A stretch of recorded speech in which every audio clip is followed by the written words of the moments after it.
Okay. Hello. So 2 days ago, I was sitting in a cafe. It was very loud and completely overpriced, the coffee, so you knew you would be in New York City.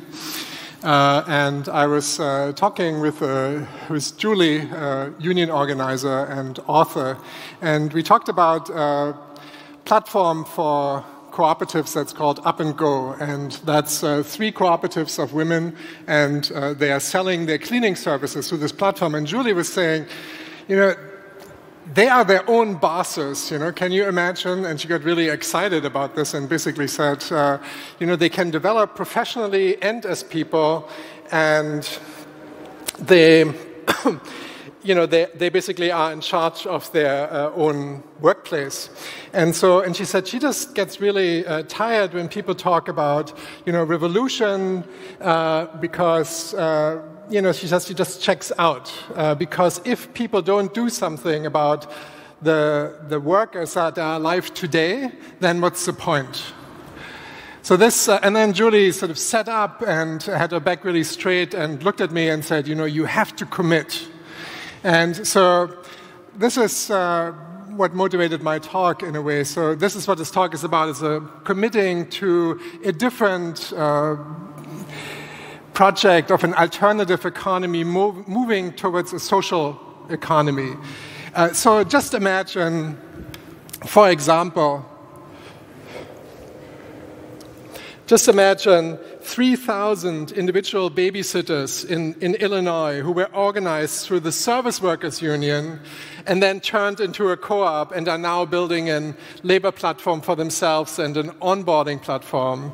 Imagine trash pickers in Cairo, Egypt, who are forming a co-op and use a platform to schedule trash pickups in parts of the cities that are not really serviced. Or imagine a young group of women in Ahmedabad, India, who are part of a federation of co-ops and a union bringing personal beauty services to people's houses.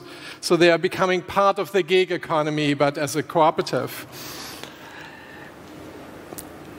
Or imagine a blockchain-powered music streaming service coming out of Berlin, in fact, where it pays musicians 2.5 times what Spotify would pay them. Or imagine a cooperative college where classes are run online and off, but every student and professor are actually all part of a cooperative. Imagine a social networking site that doesn't collect data on you, that doesn't manipulate you to buy this or that or to vote for this person or that person. One that is, in fact, owned by a federation of internet user cooperatives. A cooperatively owned ZDF or ARD, in a way. Imagine that cooperatively organized.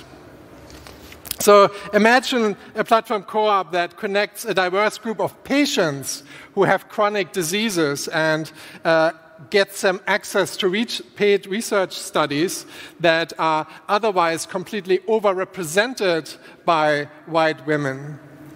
Or imagine an online labor market for ex-inmates that have otherwise a very hard time getting access to good work. So that applies to 650,000 people in the United States every year. That's how many people come out of prison in the United States every year. So these are all examples of platform cooperativism. And what holds all these projects together is people committed to a broad-based ownership and democratic governance. Some are nascent and others are still in the planning phase. So there are over 200 projects in that in this ecosystem. So cities in which there are groups organizing to support this idea include Barcelona, of course. There's a lot of activity here in Berlin.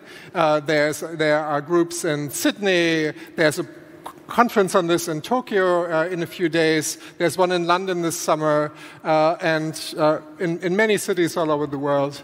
And so these are some of the people behind all of that.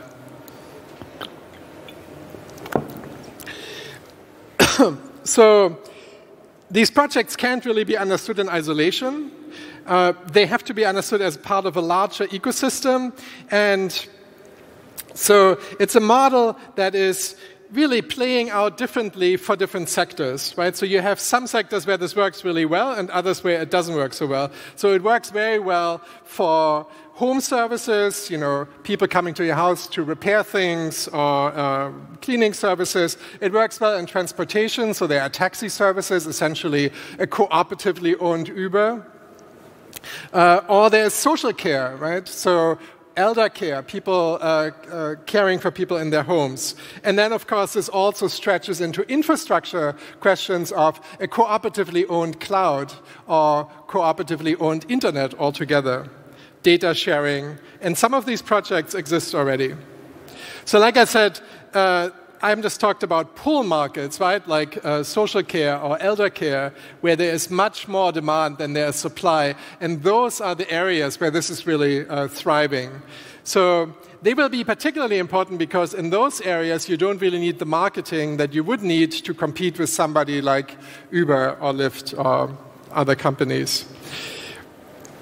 Platform co-ops can shake the joint of those industries. They can introduce dignity and fair pay and healthcare and in healthcare and all kinds of home care industries. And that's a huge industry also in Germany, right? So in the US, that's 2.2 million people working in that industry alone. And as you, I'm sure, know, in terms of demand, by 2050, the population of adults over the age of 85 will grow from 6.3 million to 19 million, right? So that age group that needs care will increase significantly all over the world, also in Germany. And it's a profession that is not very well paid, is not very dignified. So this is really an insertion where you can introduce this model and will have likely success, right? In the US, they make something like $13,000 a year, which is very hard to survive on in the US. Another elephant in the room is basically for people who are interested in building a different economy is that currently in the US you have 10% of businesses being employee-owned, right?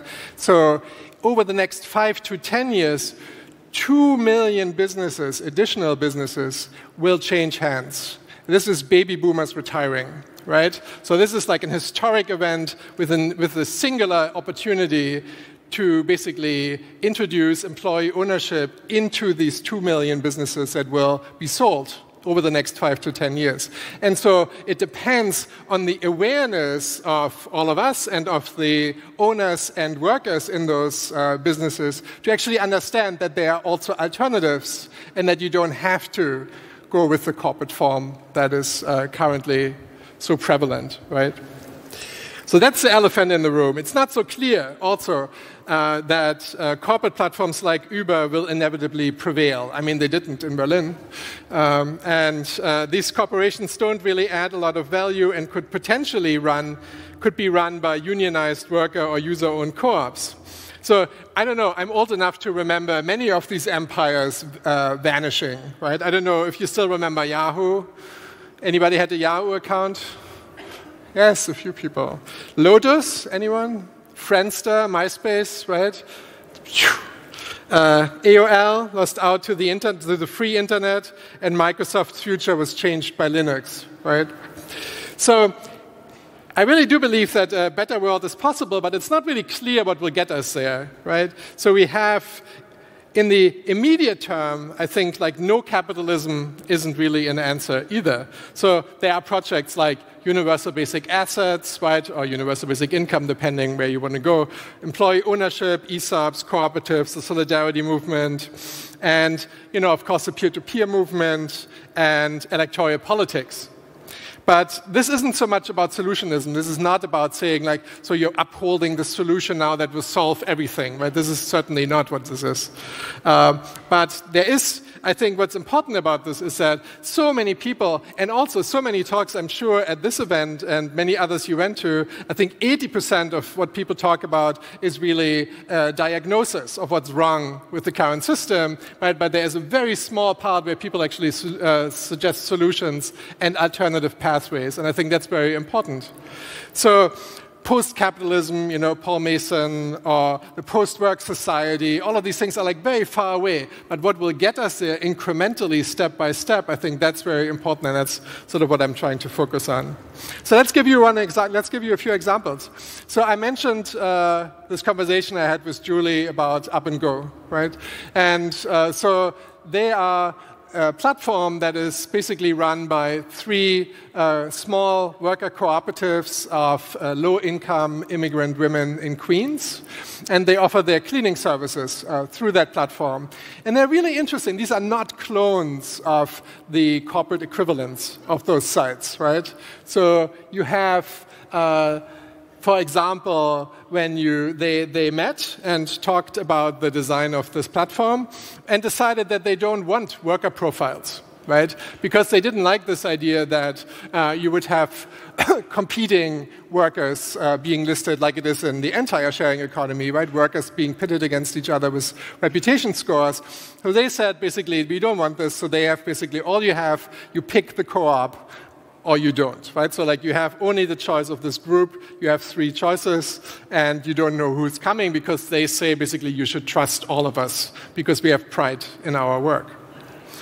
A very different example is my data, and I will get to that in a second, but first I wanted to say that for those workers, this can really give a glimpse of a different model of a society, of a more ethical consumption already today. So this is not like post-capitalism or the post-work society or universal basic income, but this is next Thursday, right? This is now. So, and it also shows that a project about the advancement of economic advancement can also be at the same time about social justice, right? So social justice and economic advancement are combined. And today, the capital required to run a business is much lower than in the past. And so this could well be a reason that investor-based startups are not the preferred model for the future. And I think we will see. So this ecosystem that I showed you, most of these companies are very small, right? But as a model of a more equitable future of work, I think they are very promising. There's also this question of, how you feel at work, right? So Peter Drucker, this management theorist, said that culture eats strategy for breakfast, right? Culture eats strategy for breakfast. And it's true that a strong work culture really matters. And people, and I think probably many of you sitting here, right, especially maybe millennials, can't really see themselves, working at Sony or, IBM, one of these like very corporate hierarchical institutions, because you don't want to check in your soul at the door, right? You don't want to put on a mask when you come to work. So, and I think this is increasingly important, and companies like Up and Go show that this can be done, right? Even if they are small. And so it's more about these, I think, really motivating for the people going into these projects are also these deeper convictions, also maybe spiritual convictions, right? Basically not wanting to deny your spiritual self when you go to work, right? That's part of it as well.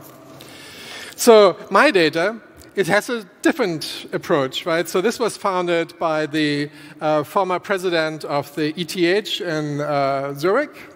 And so he really thought that it's basically bringing cooperative data ownership to the health industry. So they're introducing basically for patients data ownership of their health record, right? So they create beautiful visualizations on people's phones, and then as a way of incentivizing people to hand over their data, and then the patient decides who the data are shared with, right? If they are shared with a doctor or if they are shared with a hospital. And if it is a for-profit hospital, then they can also charge for their data. And the revenue goes to public research. So it's not for the profit of the individual, but it goes to public research. So there is this project essentially, right, of a cooperative commons, a cooperative data commons, which of course links back to Elinor Ostrom, the political scientist who didn't really talk about the internet at all, but she talked about forests and waterways and how this can be managed. But projects like MyData basically bring this to the internet and think about how to create a commons online, a cooperative commons in this case. Then there's a project in San Francisco that is called Loconomics, and it brings, again, like freelancers, essentially, organizes them in a cooperative, and they can offer their services, like from dog walking to massage therapy, you name it. And interestingly, they worked very, very hard on their bylaws. And so for anyone new in the startup scene here, so there's no exit for Loconomics, right? So there's no exit strategy. So once you are committed, very different to the extractive traditional business as usual, this is not about ever selling this, but this is really about making this count, right? Making this business thrive. And it's open source, so you can go to GitHub and actually see their current code base is shared there. And that also means that there is a commitment to the commons with many of these projects by basically sharing their code base online. So then there's Stocksy in Canada, which basically advances itself. I'm not sure why. Let's see. Which is a boutique stock photography site that is committed to 1,000 photographers, right? So Getty has, I don't know, hundreds of thousands of photographers probably, right? And so everybody is replaceable and has, gets pennies per photo. Here, the photographers are well paid, and it's a commitment to the future of these individuals as well, right? So if you only work with 1,000 people, you really have to they have to come through for you, right? As a business, they have to come through. They have to deliver a product that works. So they educate people on the back end about how to deliver that product, right? So there's an educational aspect where they teach them skills on the platform, which you will also never find in the traditional sharing economy. So they made almost $11 million last year. Then I know how many of you are, wait, let's see if this advancing works here, not so well. Okay, here they are. Okay, so how many of you are familiar with SMART? One person, two people, wow, three people, wow. Okay, so you should all know about SMART. It's really an amazing project. It's a mutual risk cooperative, and what they are doing is they have two really key interventions, which I think are just amazing. I can't wait for the day that they come to the United States, where they're basically working only for freelancers, right? So freelancers join SMART. They are usually creatives, artists, and for the moment of the gig, when they're working on a gig, they become employees of SMART, only for the time that they are working for them. So that means for that time, they're protected by all the laws that come with employment, right? Because this is what people bemoan about being freelancers, right? They may love the flexibility, but they don't like to be harassed by the company they work for, right? And there are no protections against that. So they help with that. And then the second one, the second big thing for freelancers is, of course, anxiety, right? So being anxious about being paid. So some freelancers in New York get paid like a year after they performed the work. How are you supposed to pay the rent with that? So SMART pays the freelancer what they are owed by this other company 7 days after the work is done. Right? So basically removing this anxiety as well. And they do a lot of other things, co-working spaces and connecting freelancers with each other. So it's a real contribution, tangible contribution for freelancers, and perhaps, interestingly, a more tangible contribution than unions have managed to offer also. I mentioned Savvy. So I don't know if you're familiar. So people with chronic diseases in the US are often invited to be part of research studies. And for some reason, in most cases, this is white women. So white women are basically tested over and over and over again. So you don't have any diversity in this pool of people who are tested. So basically, Jen, the woman who started Savvy, is one of them. She was a student at Columbia Medical School and decided to basically diversify this pool, create a patient cooperative where she gives people with chronic diseases access to paid studies, right? So they get paid for being observed, and also diversifying this pool at the same time. So from these examples that I just showed you, you see that while the cooperative model really parts company with capitalism, it's also firmly connected to the notion of the market, right? And that it can actually be responsive to human needs. And this is what Hungarian mathematician Karl Polanyi believed and suggested, right? He said, sure, you can have a market that is actually subservient to human needs. So that democracy and the market are not necessarily antithetical. So he demanded that in the Great Transformation. He basically said that that social needs instead of should guide people's behavior instead of competition, survival, profitability, growth, and market share. So, but what would it actually look like if somebody would design for actual human needs, right? I mean, this is actually not happening that often in Silicon Valley. So, for example, check Airbnb. Airbnb, right? You see, already indoctrinated. Fairbnb, right? So, Fairbnb basically tries to give an alternative to Airbnb, and it's very difficult, right? I mean, to have a network that is, with so many cities in the world, that to match that kind of network effect is very difficult. But they are trying, and they are starting, I think early fall they will launch this. It took them a very long time to develop this network of cities to offer this. So basically, this is coming out of citizen initiatives, right? So this started in Amsterdam from artists out of a movement for a fair city. And they were basically saying, we don't want every grocery store to turn into a Nutella store because that's what the tourists want. We don't want to be flooded by these tourists to a point, right? So to be able to stop or calibrate this a little bit, right, is basically what they are working on. And the same in Barcelona and in other cities that are basically flooded by tourists to an extent that locals really don't enjoy. So this is sort of where this came from and will launch very soon. I don't know, in my previous talks here, I talked a lot about Amazon Mechanical Turk, and I remember this room and people just sinking in their seats because it's just like so depressing, So novice workers on that platform make $2 to $3 an hour, and many of them are people with disabilities, right? So in the US, you have 82.1% of people, of disabled people are unemployed.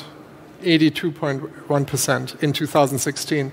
So many of them using sites like that. So now there's a project coming out of Stanford, which is not a platform co-op, but it is at least a more equitable way of crowdsourcing, right? Operating a crowdsourcing site. So it's sort of part of this universe. I had mentioned this blockchain-driven music streaming site, Spotify, and of course, many of you will be familiar with Famondo, which is they really like transparency. So this online marketplace coming here out of Berlin. So this, just to sort of give you a quick overview of where the various areas in which this is going. There is in Britain this platform for a cooperative of journalists that basically offer journalism through this venue. In Denver, there is Green Taxi, which offers 30% of the taxi market in that city through a cooperative service. So they are a co-op and basically delivering a service like Uber there. There's the Banyan Project, which basically tries to bring the cooperative model to journalism, especially in small cities where local journalism is dying, right? And basically they're just taken over by Fox News and nobody is covering local issues anymore. So Banyan is trying to change that.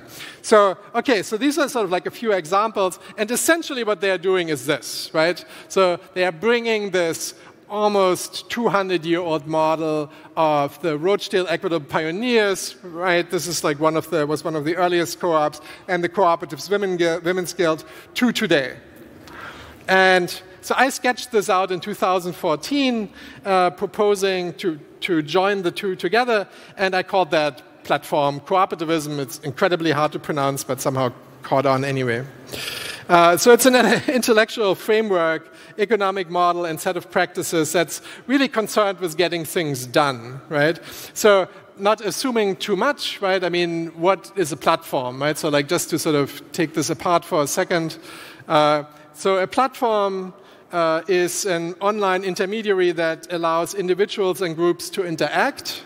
The emphasis here is on internet platforms, and which might be websites, but could also take other digital forms. And they can be marketplaces, labor brokerages, or tools that enable individuals or groups to collaborate.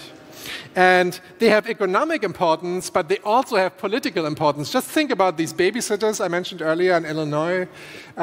So connecting them through a platform is also a very political act, right? Because they are dispersed, right? They don't live in the same city or village. They are like all over Illinois. Individual women that take children into their house. Connecting them on a platform means that there's also governance, and that also gives them voice, right? Political power. So what's a co-op? This is not any good old social enterprise. This is not tech for good.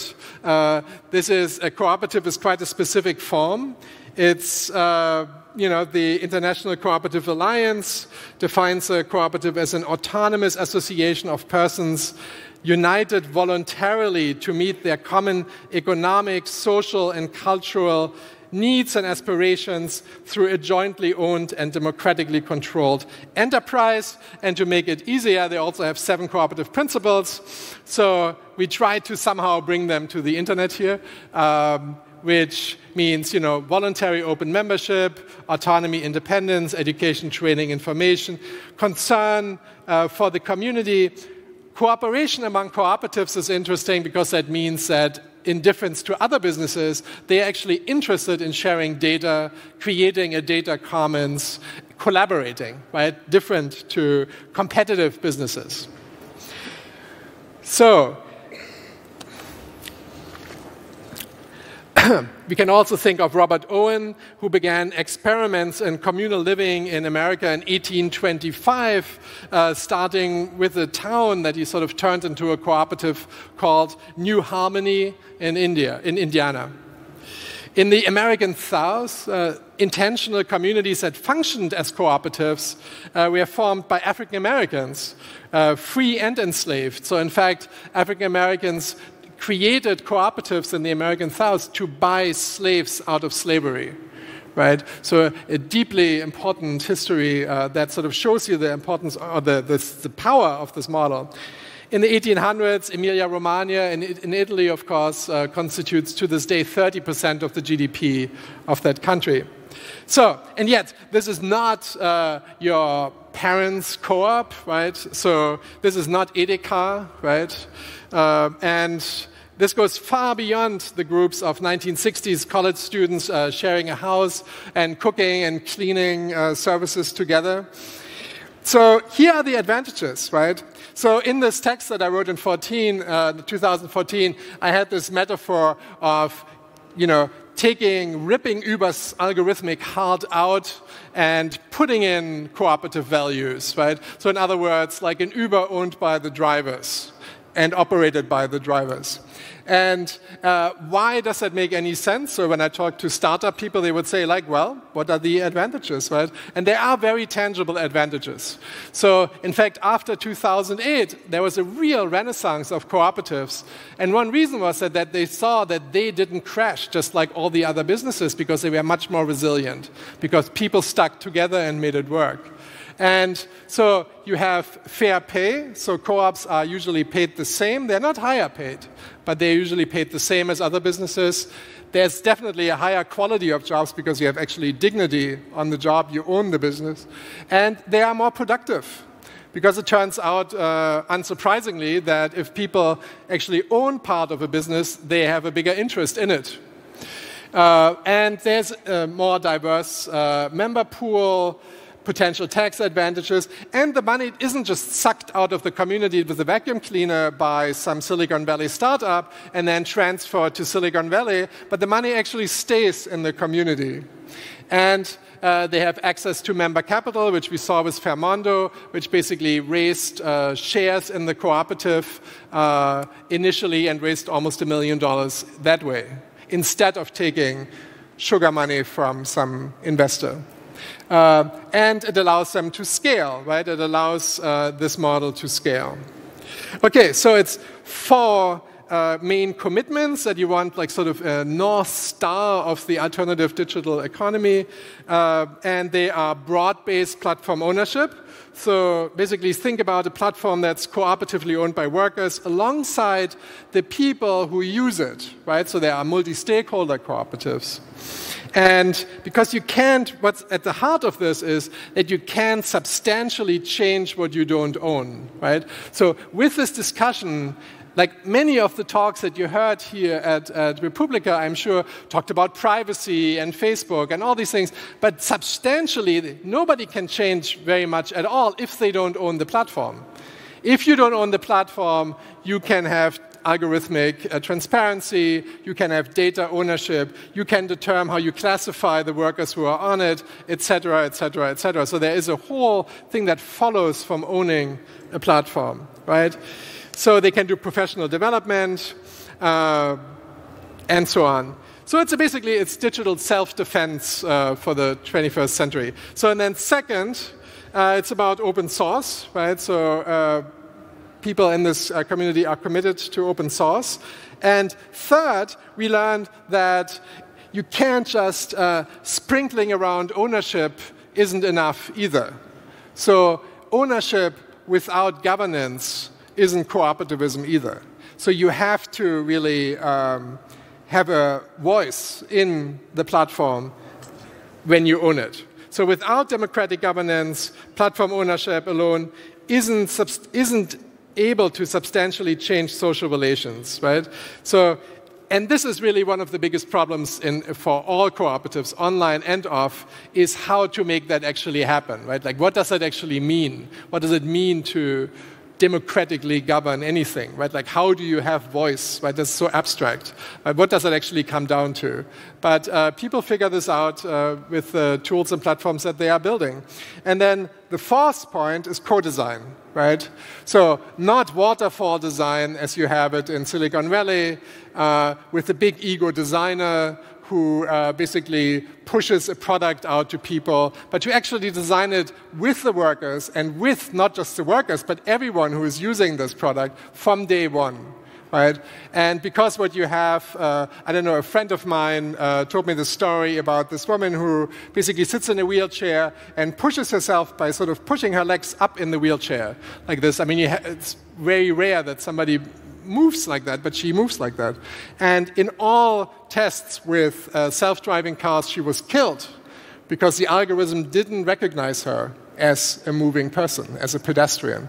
So things like that, right? So that's why co-design matters, right? It matters for people with disabilities. It matters for all edge populations.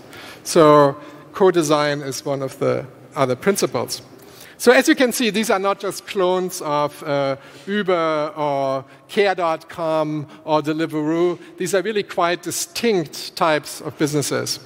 So, so I think we can do, I said this before, we can do more than fatalistically analyze and announce the evils of platform capitalism by confronting the claim, well, that there isn't really any alternative, by proposing a path to a humanization of the digital economy.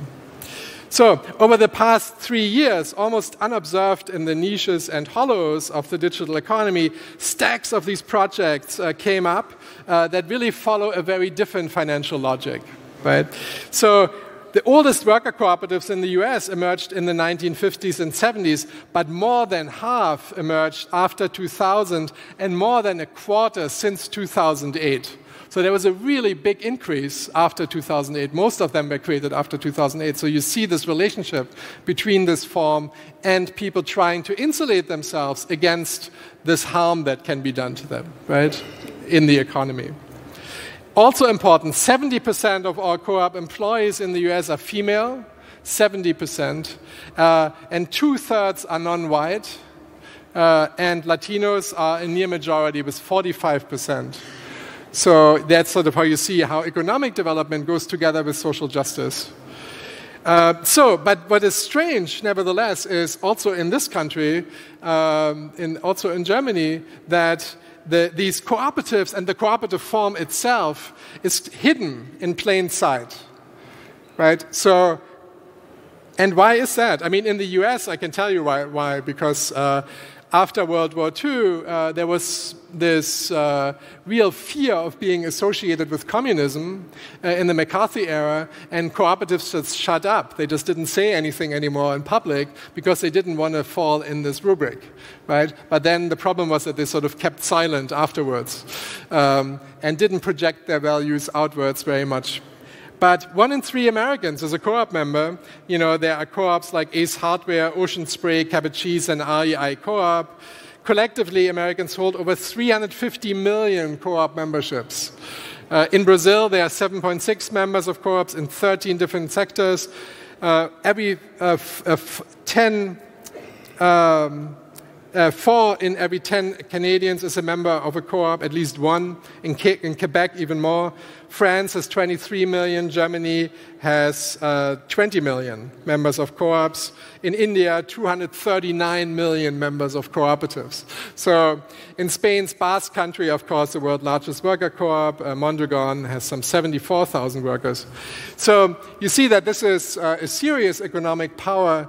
And of course, not all of these co-ops are the same, right? So they are like snowflakes. There are lots of different forms. And some are more political than others, right? Or some are more radical than others. And so my heart beats for, you know, unionized worker co-ops, but there is a large number of co-ops. A very big point, coming back to what I said in the beginning, about this fact that, you know, 2 million businesses will change hands in the next 5 to 10 years in the US alone, is the conversion, right? So how can these businesses be converted? And I think a big part of it is not just to know how, but to actually understand that it really needs, well, talks like this and many, many others to raise public awareness of this model at all, so that when it comes to a conversion, people know this at least as an option, right? So I'm talking with MIT right now. They have started this big accelerator incubator program, where they help students to start businesses, right?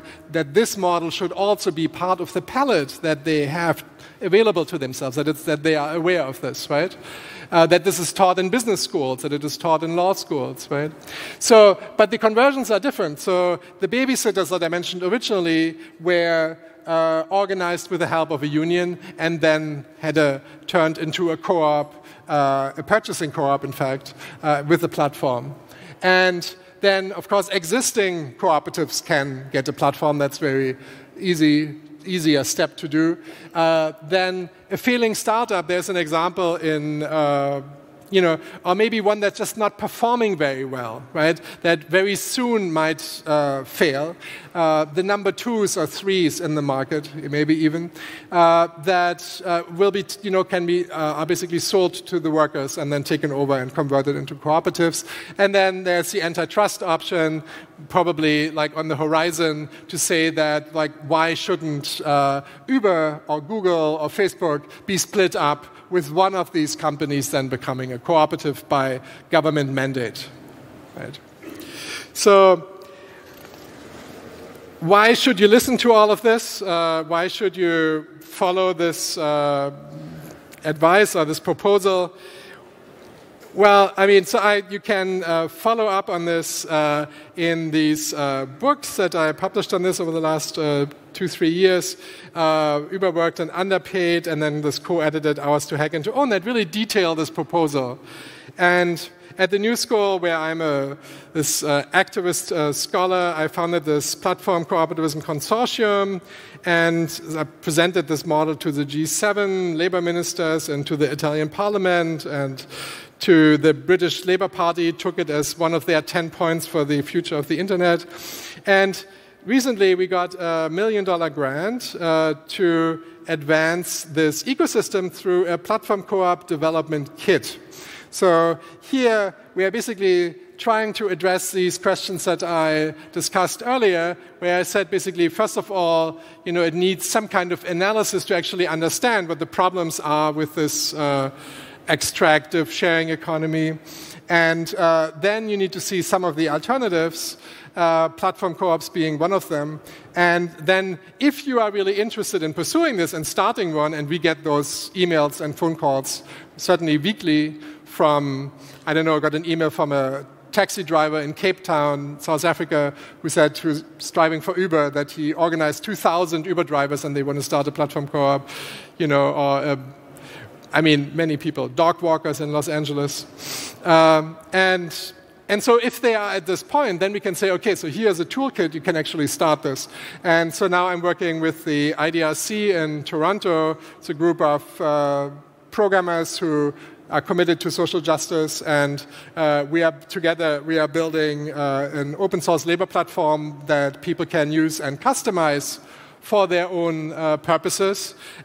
We help them with legal issues in the sense that we make it easier to start it. So in January, I started, together with colleagues there, a legal clinic on platform cooperativism at Harvard Law School. So where we try to sort of get at how to make this easier for people in the United States. And now we are also looking to create a network of lawyers in all the countries where this is starting, so that there are go-to lawyers in all of those countries. Similar maybe to the Creative Commons, right, where you have lawyers in each country. So if you are a lawyer and you like what you are hearing, then you should approach me afterwards. So this is what we are trying to build. I can show you the same thing, a bit more complicated looking, and I don't know if you see this so well. We call this a virtuous tornado. So you see basically down here the principles that I had talked to you before, right? Inclusive design, ownership, democratic governance, open source. And then you see how this sort of spirals up, and part of it is covered by this grant, and other parts are not. So now we are trying to bring this to, so we are working with Seva in Ahmedabad in India. We're working with these babysitters in Illinois, but we're also trying to work with refugees in Germany. That's actually harder than it sounds, to actually find somebody who organized them into a group so that you don't just approach individuals. And try to work with Filipino women who are brought in through agencies to North America and essentially live in modern-day slavery. I don't know if you read these stories. They are definitely grueling. So, like I said, so part of this is really about a mindset, right? Coming back to Peter Drucker just one more time, he said in 1949 already, he said that the industrial corporation determines the individual's view of his society, even among those who didn't work for it. And I think this is true here too, right? So platform co-ops are not only economic vehicles, but also a cultural project, right? A cultural project that has to focus on changing people's mind, pulling them away from this idea of the competitive super drone worker, right? The Homo economicus that is, defined by consumption of products and services. And Robert Owen, the guy I had mentioned earlier, he really got it right. He basically already in 1816 said that, individual happiness can really be increased and extended only in proportion to how actively you work towards the happiness of others. And so I think Thomas Hobbes, right, for the philosophy geeks among you, I think was like totally wrong when he thought that the natural state of human beings would be a war of all against all, right? I think that's completely unsubstantiated. It's unsubstantiated that competition is in human nature, right? You could as well argue that for cooperation and mutual aid, as Kropotkin and others did, of course. So in reality, I think we sometimes act as cooperators, and then we also act out of self-interest, right? So I think it is really both, right? It sort of goes between the two. Christian Felber, I'm sure many of you are familiar with this book, Gemeinwohl, right? He talks about like what a horror it would be to be in this competitive environment for 40 hours a week, and how that can only lead to nothing else but depression and anxiety, right? If you work in a context like that. And competition really destroys trust between people, while cooperation could be really a light at the heart also of the digital economy, right? So in addition to these motivational factors, not wanting to work in hierarchical companies, like I said before, my argument is that this organizational form of the worker cooperatives also would allow an ethical way of scaling this platform economy. So we worked on changing this narrative with our website, of course, and our conferences that you can see here really quickly.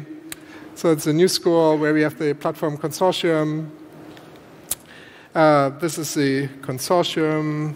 Okay, and the next event in which we are trying to bring this to Asia is in September in Hong Kong, where we basically try to bring Asian cooperatives together to sow the seeds of this idea there. And I think what's special about these kind of gatherings that we had organized over the last few years is that they bring people together that usually would never be in the same space, which would be legal scholars, technologists, as much as policymakers, designers, co-op pioneers, union leaders, and legal scholars, I think I mentioned already.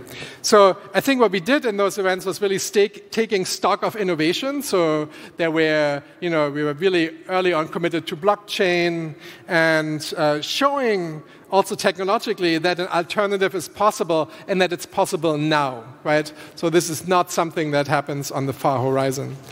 So with many others, most importantly Nathan Schneider, I popularized this movement through events and these books and the journalism, and really it extended all over the world.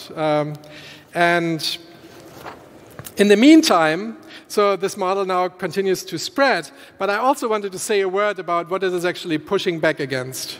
So just briefly, this comes out of a context of work shifting away from direct employment towards contract work, which is not so pronounced in Germany. I know you will just shake your head and say like, well, that's not happening around me, but it's certainly happening in the UK and in Germany and in the US and in many, many other countries, where basically in the US you have 57 million freelancers now. Every third American is a freelancer, right? 2/3 of which would rather be employed. A third is fairly happy, right? And you also have, at the same time, I mean, much of this you know, of course, already, right? And growth of the gig economy. I mean, I was in these meetings to actually determine how big that gig economy is, and there are no real data, so that's a real problem, because nobody really knows how big it is. So one estimate was that it is about between a quarter and a third of the American population that is in some way involved in the gig economy, in some way, as consumers, as workers, as hosts, whatever. 25% of the workforce made some kind of money in the sharing economy, right? Some kind of money in the gig economy. It doesn't mean that they made a living. It just means that they made any money in that economy. And at the same time, we saw, of course, the rise of inequality and service workers being paid the lowest, which of course has a lot of implications here. And you really end up thinking about Rousseau and his idea of the social contract, which wasn't, of course, a contract per se, right? But it was some kind of societal agreement, right? So you do this, and in return you get health insurance, and you have a somewhat decent life. And this is somewhat broken, right? This kind of deal is broken, and it really needs a sort of new consensus to push back against that. So then, of course, there is also the increase since about 1978, where productivity steadily increased while the wages flattened, stagnated since about 1978. And adding to this, when we turn to the World Wide Web, the fact that the World Wide Web is really at an all-time low. I don't know if you feel like that. Can you just see, like, how many of you think that the World Wide Web is at an all-time low? Is there any resonance of this idea here? Like 2, 3, 4, 5, 6, 7, not a few of you, not very many. But I think the argument in favor of that idea is basically just the extreme power asymmetry between users and concentrated platform power, right? So you have these 5 companies basically owning most of the platforms where you spend most of your time every day. When you reach over to your phone, when you wake up, I bet you that you, in this room, shared, we wouldn't be on more than 5 platforms on a given morning, right? So I think that's, or just think about this sort of what I call surface progressivism of Silicon Valley that comes into this as well. I mean, you might know this about Jeff Bezos and Amazon, who built his super successful businesses on atrocious work conditions. But what about Tim Cook of Apple, right? Maybe good to know that he hosted a private fundraiser in his private home for Paul Ryan. Right? I don't know if you follow the news, but Paul Ryan, you should look it up. So you can see that this is really surface progressivism of Silicon Valley, isn't really much more than an alibi for the consolidation of platform power. All right, so, and this also leads to shifting identities. People, as we saw with this rise of authoritarian powers and people turning to drugs or turning to tech, right? Or turning to, there's this opioid epidemic in the US. There's this return to organized religion in Germany too. In Germany, South Korea, way more people go to church now than they used to be, which is right? So there's a change in identity in response to all of this. So to sum this up, right, I would just say, so there's a broken social contract. These companies partially operate illegally. There are studies now that came out just months ago that for the first time actually proved that Lyft and Uber and these companies contribute to the congestion of cities. Edge populations aren't considered in design. I give you an example of that. There's a shift away from direct employment. And why does that matter? Why does it matter if things are shifted to contract work? It's because people lose their rights, right? They lose the rights that were traditionally associated with employment. And unsustainably low wages. I don't know if you saw this MIT study that just came out, which basically showed that Uber and Lyft drivers, on average, had an hourly wage, if you subtract their expenses, of $3.75. They're aiming for these global monopolies, right? These companies operating with this money that comes from investors, so that when you take one of those taxis, you don't actually pay what it costs, but this is all supported by these investors. Compromised data and privacy and centralized data ownership, right? Okay, so essentially, just these are the things that are at risk or that need to be addressed, right? So there are questions about how to finance this model, how to get access to marketing, how to govern them, how to influence regulator, just in the way these other companies spend millions on influencing policy, right? This model also needs advocates in, policymaker circles. It needs some more data to actually know what the size of the sector is, who are the people, how long do they work. We need a community bank, right, but a new type that actually supports these businesses, maybe in the tradition of Raiffeisen here in Germany. We need to think about movement building and really separate economic advancement from entrepreneur ambassadors. So these kind of sort of awareness making activities are different than actually pushing businesses forward. And So it needs entrepreneur ambassadors, but it also needs local agents, people who are involved on the ground. So I will end with this image by James Seibold. So I commissioned this, and I asked him to think about, the pyramid as it is usually shown with different class structures. There are many different visualizations of this. And I asked him to somehow maybe think what this platform co-op model would do to the pyramid. And for him, this was basically lots of little pyramids and people running away with it with their iPhones. But what I want to end on is basically to see how you can fit into this, right? So how you maybe we didn't talk about your backgrounds, but perhaps some of you are, I don't know, in academia, some of you are designers, some of you have nothing to do with media at all and are just interested and want to hear more. So all of these different backgrounds. And what we really need is applied thinking and empirical research. And we need more incubators, people building incubators for these projects.